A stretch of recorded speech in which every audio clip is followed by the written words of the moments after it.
Good morning and good day.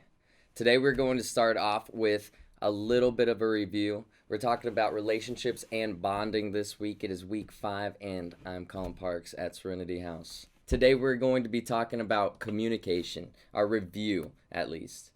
What styles are the 3 styles of communication? And this is talking about how you're talking to people, how you are coming off. There are 3 styles. I'll be going over those quickly and just giving a quick reminder of what exactly they are. So assertive is our first one and most important.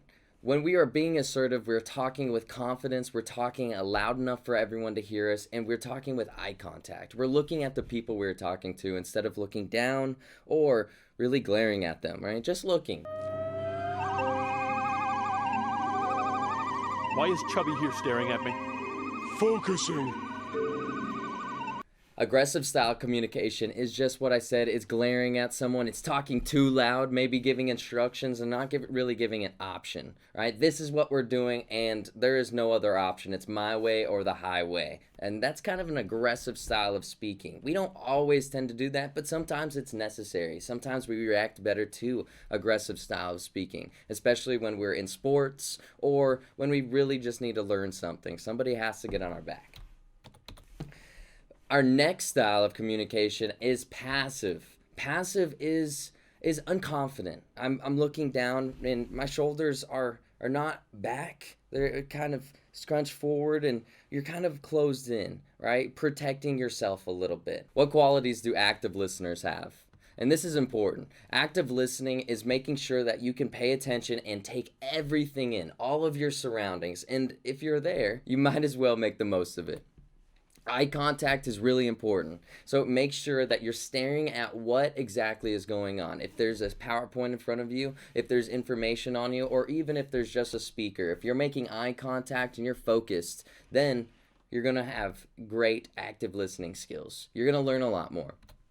Leaning forward, so you're actually engaged, showing that you're not just kind of slouched, that you're not tired of this and you're not bored. That's a really important part. Leaning forward, so you're actually awake, you're invested. The next one is focused on the speaker, and that kind of ties in with the leaning forward and eye contact. So that's a little repetitive, but it's super important because if I am just listening, right, and if I'm staring at the speaker, then I may not really actually be focused. I may be thinking of something, maybe what's for lunch or what I'm going to do after school today. So being focused on the speaker is really important as well.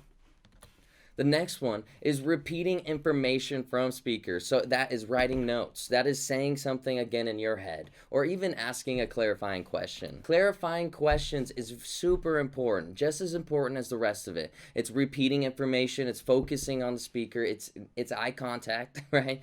Just learning all of those. Clarifying questions makes sure that you're not assuming, that you are saying, hey, we are on the same page. And that's super important. Now that we've reviewed a little bit, I hope everyone remembered everything we talked about. We are going to move on. Everyone ready for that? Awesome. Let's do it. We're going to start off today with friendships. How many of you have a best friend? Keep that in mind. I hope everyone has a best friend. It could be your mom. It could be your dad. It could be someone in your classroom, a classmate, a peer, all of those good things. Best friends are super important. There are lots of benefits. So it brings me to the question, what benefits are there of having a best friend? Some answers may be best friends make life fun. They're there for you when you need them. They are somebody to lean on. Best friends are super important because having that support system behind you makes you more apt and able to actually work through the day, knowing that somebody is right there and giving you some support, somebody to lean on, right? Some structure. Knowing the qualities that make a good friend can help you choose good friends and help you be a better friend to someone else. And we all want to be good friends, right? Let's look at a variety of friendship qualities and determine which ones are healthy and which ones are unhealthy. Being able to distinct which ones are on either side of the realm are super important. And so we're going to learn that today. I want everyone to open your workbooks to page 14. I'll give you a second to get there. And the section is titled Seeking Friendship Qualities.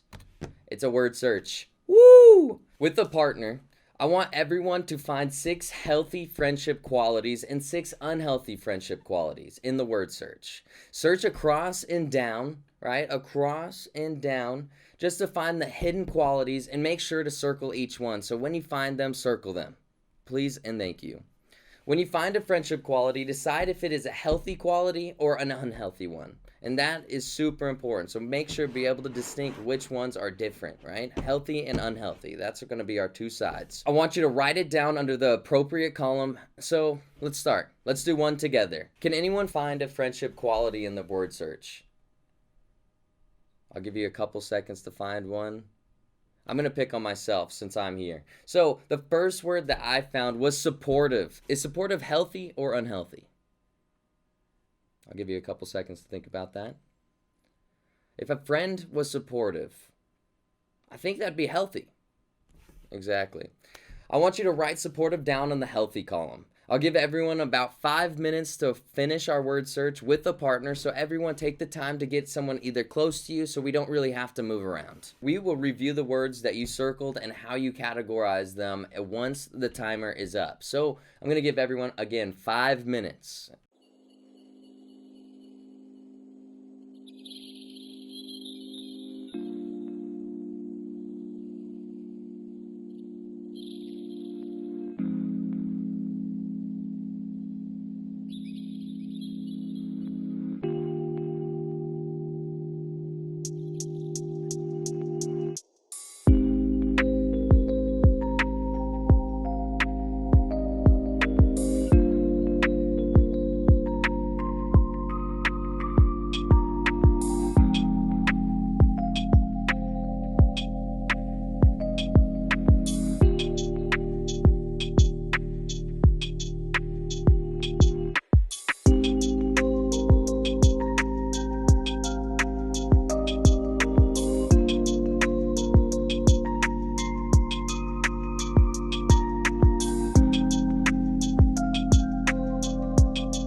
Let's go over some healthy qualities of a friendship.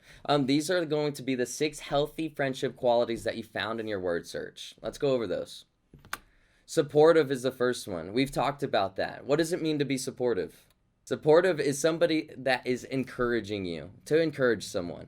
So supportive is a great, healthy friendship quality. Super important. Loyal is another one. Loyal is super important because having someone that is there no matter what is a great quality in a friend. Making sure that they're not going to give up on you because you made a mistake, and knowing that they are around no matter what. Forgiving is another one. Making sure that your friend is forgiving is a great thing to know. Forgiving is making sure that when you make those mistakes that they will be there, right? They're loyal, they're supportive, right? We all make mistakes. Fun is another healthy friendship quality. Kind, honest. Now let's get to the unhealthy friendship qualities. Talking about unhealthy friendship qualities, let's get to the first word. Jealous. Jealous can mean that somebody is either bitter or holding a grudge towards somebody else. And I think grudge is even on here, right?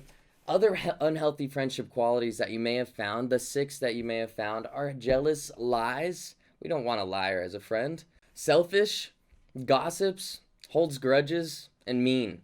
We don't want those qualities in a friend, and I don't want anyone to have those qualities in themselves. But the good thing, like I said earlier, is we can fix all of that. That we can focus on ourselves and make it better. So what does it mean to hold a grudge? I'll give you a couple seconds to say out loud. If somebody wants to raise their hand and the teacher call on them, that's totally okay. Or if you just want to say it out loud respectfully, one at a time, that's perfectly fine too. A person who holds a grudge has hard feelings towards someone, usually because of a past event. Maybe something happened in class. Maybe someone noticed that you got something instead of them. And that happens sometimes. We feel unhealthy feelings, but we don't want it as a quality that it sticks with us. So make sure that if you notice that you may be jealous or you're lying or selfish or holding grudges or even mean, that you can change that. Can you think of any other unhealthy friendship qualities? Since I'm not there, if everyone would take a minute for discussion, it would greatly benefit the class. Unhealthy friendship qualities can cause us to feel bad about ourselves and make us sad and angry, and we don't want that. So take about a minute to talk about this in class to give other unhealthy qualities that we can think of, and then we'll move on. Awesome. A minute starts now.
Now that we have talked about unhealthy and healthy friendship qualities, let's turn to workbook page 15 to the section titled Friendship in Action, just like it's on the board.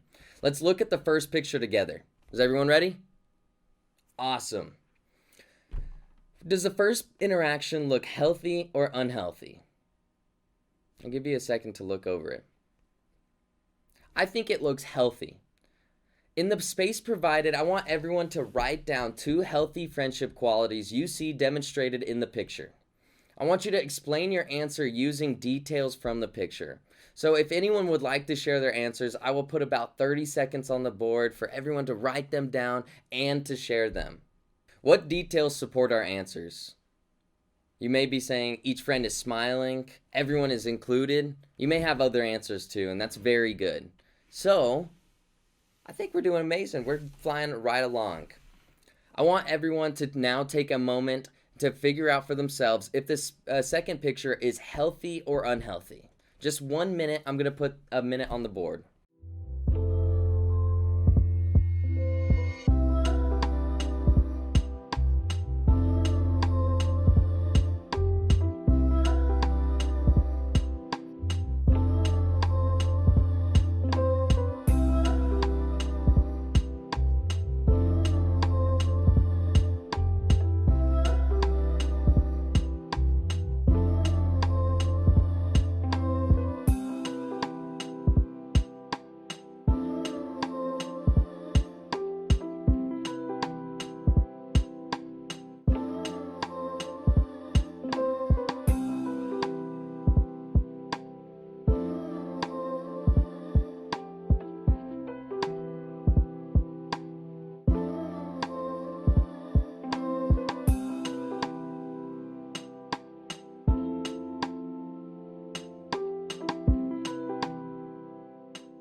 What unhealthy qualities do you see?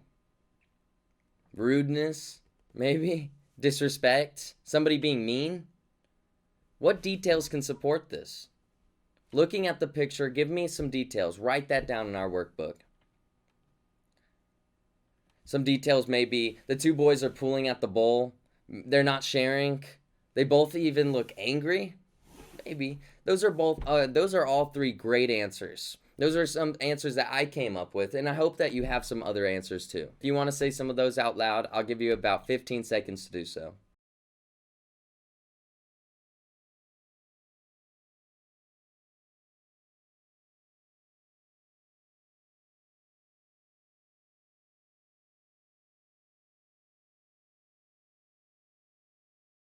Very good.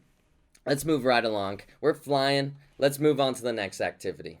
This is called Support Team. I want everyone to turn to workbook page 16.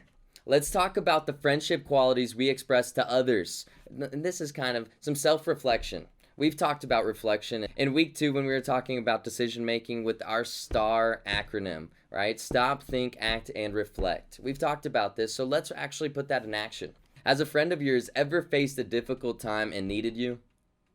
What friendship qualities did your friend need from you? These are all questions I want you to think about while we're going through the scenario and while we are going through the activity.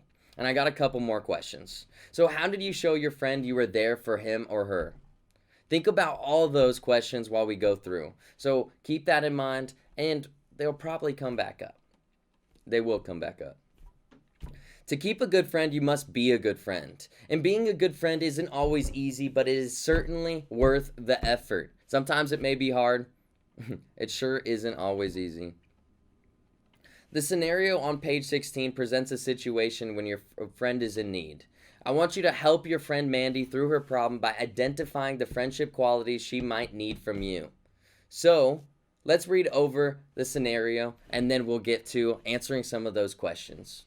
So, I'll go ahead and read since I am here. It is Spirit Week at school, and today is Funny Tie Day. Albert thought the announcement said to wear funny tie-dye. He shows up in an outlandish tie-dye outfit and everyone is laughing at him, including your best friend Mandy. Albert is mortified and goes home, and Mandy asks if you think she did anything wrong. What do you think? Think about that for just a couple seconds and then we'll move on to the questions. What friendship qualities does Mandy need from you in this situation? We've talked about a lot in the word search, so we can use some of those, but I give you a little bit of time to give me some new ones. So I'm going to go over the ones that really could be helpful in this situation. I think honesty would be really important. Kindness is another word that would be a great quality right here. Encouragement to do the right thing. Honesty and kindness would both do those. Would both do exactly that. Encouraging. What could you say or do to demonstrate these friendship qualities to Mandy? You could be honest with her. Encourage her to apologize to Albert.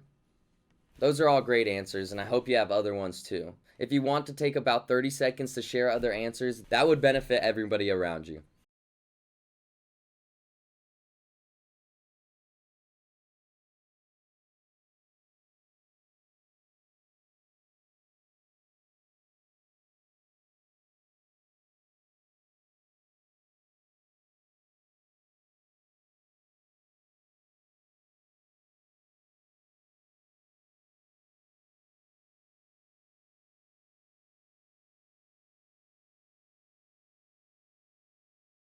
When a friend asks for your opinion, try to see the situation from your friend's point of view. Take a step back, get into their shoes. I want you to share your opinion and ideas about what to do. Just keep in mind, they don't have to act on it.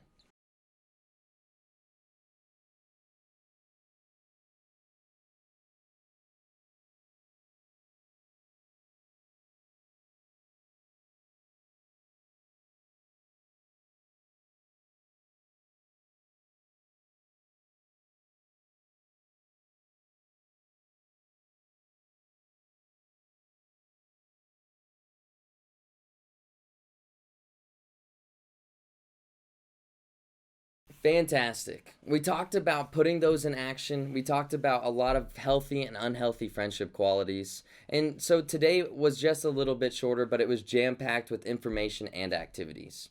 Make sure to demonstrate healthy qualities to everybody around you. Be an example. Really show that you know what it takes to be a friend. Next week, we are going to be having another lesson, so I hope you're ready. Enjoy your weekend, everybody. I'll see you next week.